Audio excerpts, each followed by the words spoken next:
He whispered, "Daddy, my tummy hurts, Daddy. My tummy hurts. I can't eat." His voice cracked in the dim kitchen light, a whisper that should have been trivial, yet it carved into me like glass. My son's small hands clutched his stomach, his eyes hollow, dulled by something heavier than childhood hunger.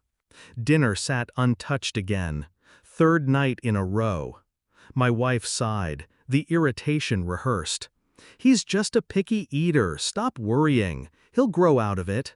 Her words dropped like a dismissal. Easy, final, too final.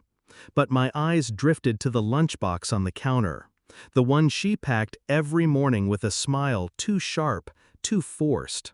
I shouldn't have opened it. I shouldn't have looked inside. The sandwich was untouched. Again. A juice box, still sealed. But tucked beneath the napkin, a note, folded small, written in a hand that wasn't mine. My chest tightened as I read. "Don't tell him. He'll never understand. Soon it will be just us." That's when the world went silent. My son stared at me, confused.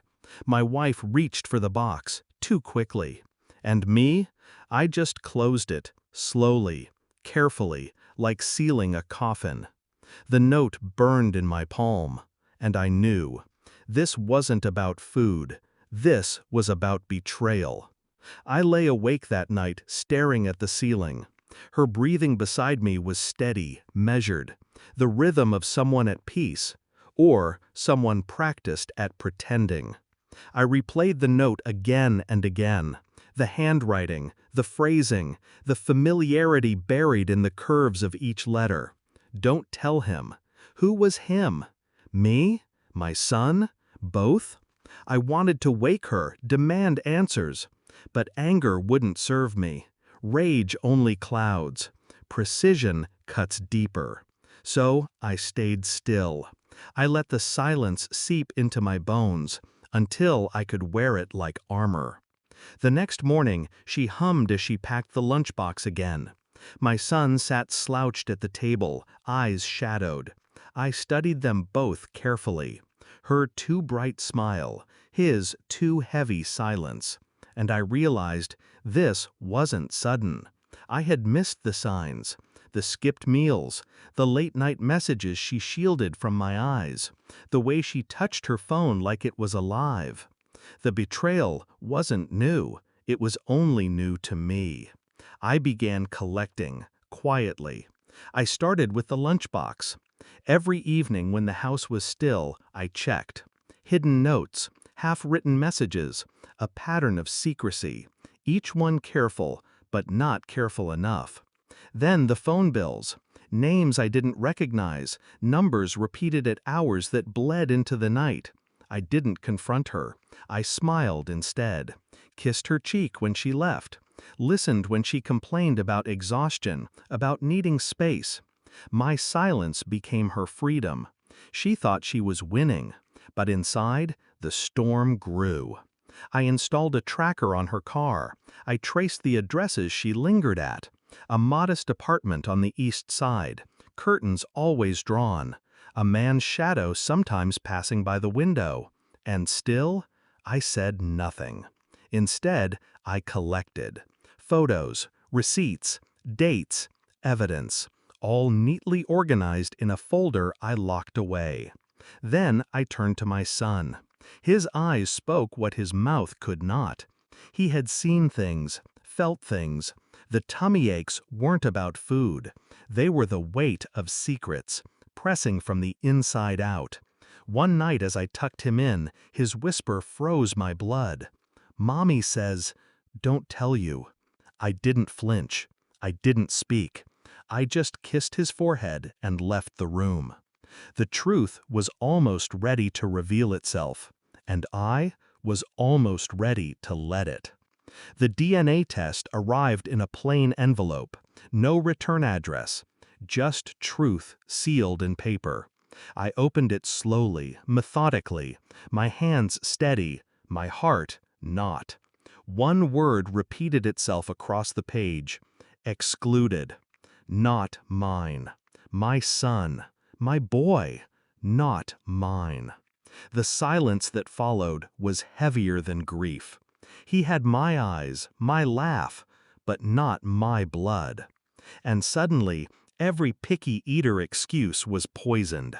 Every smile she gave me curdled into ash.